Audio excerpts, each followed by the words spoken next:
हे काय आज मॉर्निंग वॉक लवकर आटपलं वाटतं. अगं कसलं मॉर्निंग वॉक आणि कसलं काय? शिवाजी पार्कला एक राऊंड मारला, झाली मॉर्निंग वॉक. बरोबर आहे. मॉर्निंग वॉक नुसतं निमित्त, नाहीतर तुमचा मुख्य कार्यक्रम दोस्तांबरोबर टपरीवरचा कटिंग चहा पीत पीत गप्पा छाटणं आणि येणाऱ्या जाणाऱ्या तरुण मुलींना न्याहाळत बसायचं. बरोबर की नाही? अगं जरा हळू बोल, तोंड आहे की लाऊडस्पीकर? शेजाऱ्या पाजाऱ्यांनी ऐकलं तर काय म्हणतील माझ्याबद्दल? काय म्हणणार आहेत? हे बघ, तुला वाटतं तसं आम्ही काही करत नाही. अगं आम्ही सगळे मित्र वेगवेगळ्या विषयावर विचार विमर्श करत असतो. म्हणजे असं बघ, सचिनने रिटायर व्हायला पाहिजे की नको या टॉपिकने सुरू झालेली आमची चर्चा फिरत फिरत स्त्रियांवर अत्याचार करणाऱ्यांना काय शिक्षा झाली पाहिजे पर्यंत कधी जाऊन पोचते हे आमचं आम्हाला कळत नाही. तुमचं बरं आहे, तुमचा निदान 2 घरी टाइमपास तरी होतो. मला मेलीला एकटीला घर नुसतं खायला उठतं. कुठे जाणं नाही, येणं नाही. एक तर टी व्ही बघायचा, नाही तर पुस्तक वाचायचं, बाकी काही नाही. कधीतरी वाटतं उगीच VRS घेतली. 2-3 वर्षांनी येऊन मजेत तरी काढली असती. हे असं गोळ्यासारखं बसून निरनिराळे रोग लागलेत नुसते. अगं एवढ्यात कंटाळीस यायला लाईफला? माझ्याकडे बघ, रिटायर्ड होऊन 5 वर्ष झालीत, अजून सुद्धा कंटाळा आलेला नाही मला. माणसाने कसं आयुष्यभर यंग असायला हवं. ते खरं आहे हो, पण या शरीराने साथ द्यायला हवी ना. गुडघेदुखीने अगदी जीव नकोसा झालाय. मन तंदुरुस्त असलं ना, शरीराला देखील त्याची झक मारत साथ द्यावी लागते. याचं मूर्तिमंत उदाहरण तुझ्या समोरच आहे. वय वर्ष 60, no BP, no sugar, no heart problem. अगं अजूनही 4 जिने आरामात टनाटन उड्या मारत चढू शकतो. आणि या उलट तू पहिल्यापासून रडत राहत म्हणून तुझी ही परिस्थिती झाली. स्वतःच्या तोंडाने स्वतःची किती स्तुती करावी याला काही मर्यादा? स्तुती? अगं ही वस्तुस्थिती आहे. मी तर स्वतःला उद्देशून नेहमी म्हणतो, mister Sane, you are not 60 years old, you are 60 years young.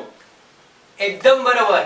आणि तुम्ही असंच सदैव यंग राहावं अशी आमची सर्वांची इच्छा आहे. हो खरंच, मी तर देवाकडे नेहमीच हे मागणं मागत असते की तुमच्या दोघांना चांगलं 100 वर्षाचं आयुष्य मिळावं आणि तुमचा आशीर्वाद सदैव आमच्या पाठीशी राहावा. काय करायचं 100 वर्ष जगून? असे 17 रोग घेऊन हप्त्या हप्त्याने मरण्यापेक्षा एकदाच लमसम मेलेलं बरं आहे. आई, हे असं परत कधी नाही बोलायचा. मला नाही आवडत असं बोललेलं.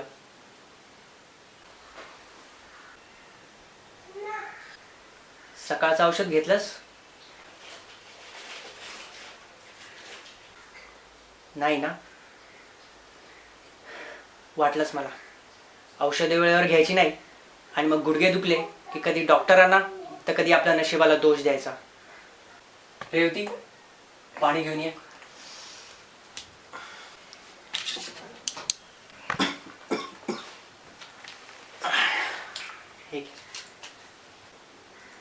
अविनाश, किती काळजी करतोस रे माझी. अगं माझं कर्तव्यच आहे ते. तुझी काळजी मी करणार नाही तर कोण करणार? बाबा. अरे जेव्हा काळजी घ्यायची तेव्हा घेतली आम्ही. Now it is your lookout. Okay?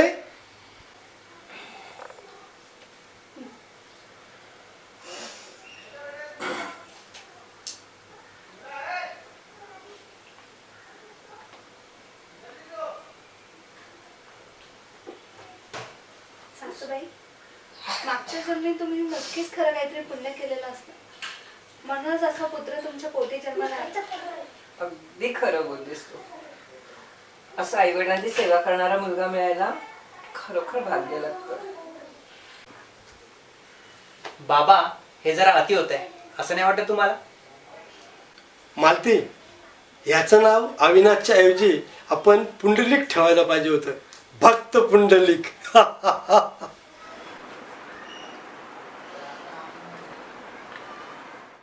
नाही रे, खरं सांगतो मी, या युगातला पुंडलिक आहेस तू.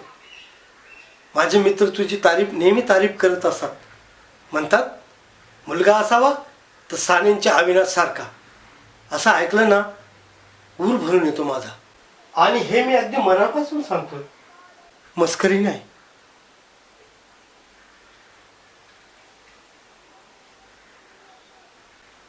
कधी कधी शहाण्यासारखं बोलतात खरं. अरे पण तुम्ही आज घरी कसे काय? आज ऑफिस नाही? आज रविवार तर नाही ना? आज रविवार वगैरे काही नाहीये. आज संपूर्ण दिवस आम्ही तुमच्या बरोबर घालवणार आहोत. काय म्हणताय? खरंच? हो बाबा, आम्ही दोघांनी सुट्टी घेतली आहे त्यासाठी. पण का? असं काय विशेष आहे आज? बाबा, तुमच्या लग्नाची 30वी अॅनिव्हर्सरी आहे आज आणि आपण ती धूमधडाक्यात साजरी करणार आहोत. आणि म्हणूनच खरेदी करण्यासाठी मी आणि रेवती जरा बाहेर जाऊन येतो. तुम्ही बसा, आम्ही लगेच येतो. ओ 60 इयर्स यंग मॅन, आज 15 नोव्हेंबर आहे. विसरलंच वाटतं.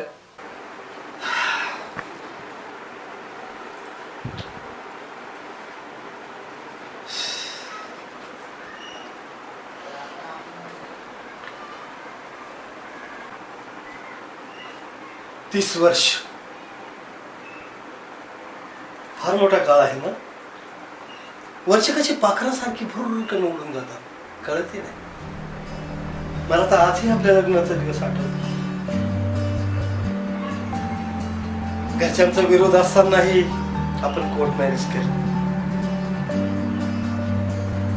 आणि गिरगावच्या त्या 2 खोल्यांच्या भाड्याच्या जागेत राहिलो. हो ना.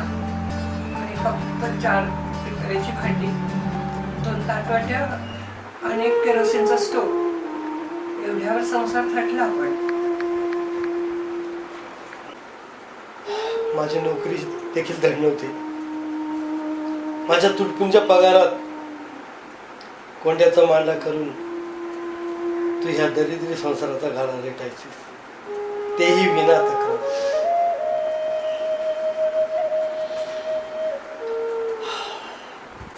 आणि मग वर्षभरात अविनाशचं आगमन झालं. दोघात तिसऱ्याची भर. खर्च वाढला. मग मी नोकरी करायचा निर्णय घेतला. मी तेव्हाच ठरवलं, यापुढे सर्व आयुष्य अविनाशसाठी पणाला लावायचं. त्याला काही कमी पडू द्यायचं नाही.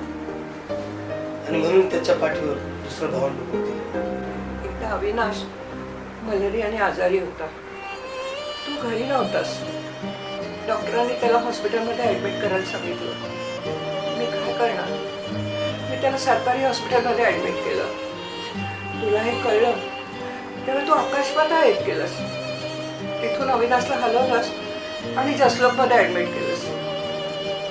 हॉस्पिटलचं बिल भरायला तू मित्राकडून 1 लाखचं कर्ज घेतलंस. आणि मग ते कर्ज फेडण्यासाठी तू 3 शिफ्टमध्ये वर्षभर काम करत होतास.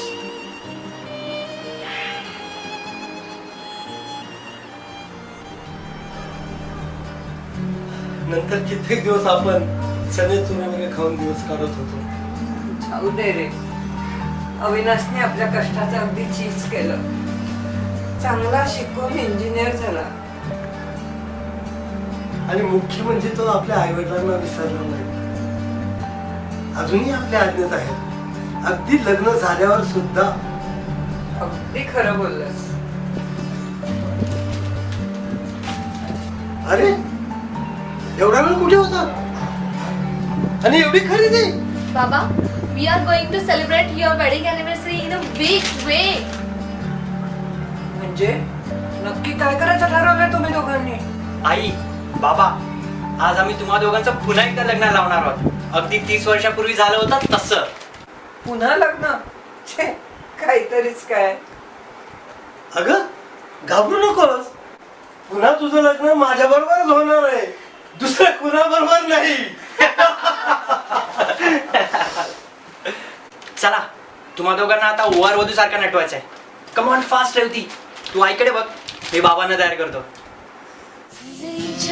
सुरामंदी चौखडा बोलतो तारी ग पोरी नवरिया रे. सजणी मैत्रिणी जमल्या अंगणी चढली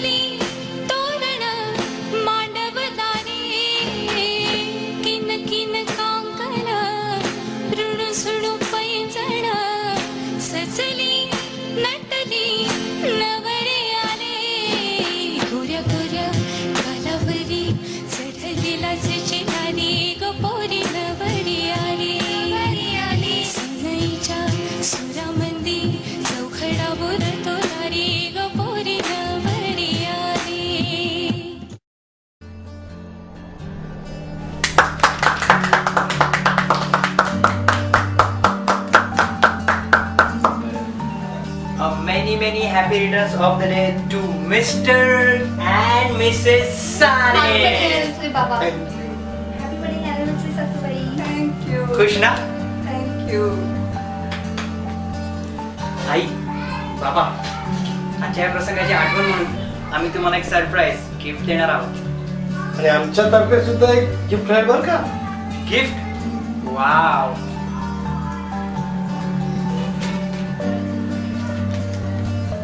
हे काय बाबा? हे फ्लॅटचे कागदपत्र. आजपासून हा फ्लॅट तू सांभाळायचा. हा.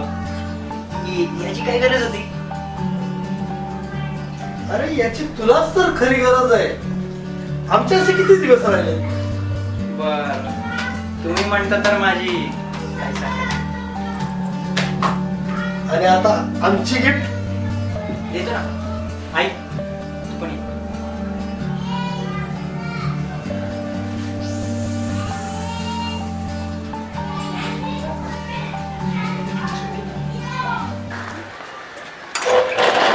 आई, बाबा, या. अरे कुठे नेतोस मला? तुमच्या दुसऱ्या हनीमूनला. दुसऱ्या हनीमूनला. वा, ग्रेट. तुमची गिफ्ट एकदम पसंत.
मिस्टर अँड मिसेस सानेंवर स्वतःच्या घरातूनच परागंधान व्हायची वेळ आली.